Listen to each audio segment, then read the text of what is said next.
behalf of the Department of Fertilizer, this is to inform the gathering that the fertilizer availability remains robust as ever, and the supplies continue to exceed the requirement. For Kharif 2026, against the requirement of 390.54 LMT, the stock as on date is 193.38 LMT, that is approximately 50%. And this reflects the improved planning, advanced stocking, and efficient logistics managed by the government.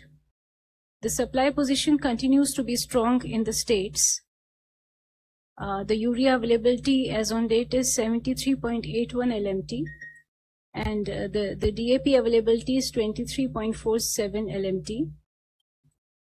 For other fertilizer also, the availability, the stock position is very good, and this supports the strong opening position for the ongoing Kharif season. There is no change in MRP of fertilizer. The domestic production and import of fertilizer after the crisis has been as strong as ever.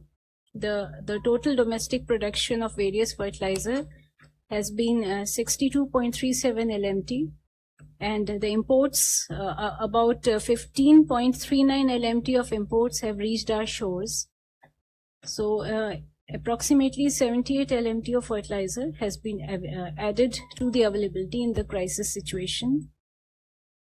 The global tender has already been there for urea, and about 38 LMT will be, we have the assured supply of urea of about 38 LMT, and the global tender for phosphatic and potassic fertilizer has also been floated for globally for 19 LMT, and the availability of fertilizer inputs is being regularly reviewed at all levels in the department, and to sum up, the fertilizer security remains strong, stable, and well managed.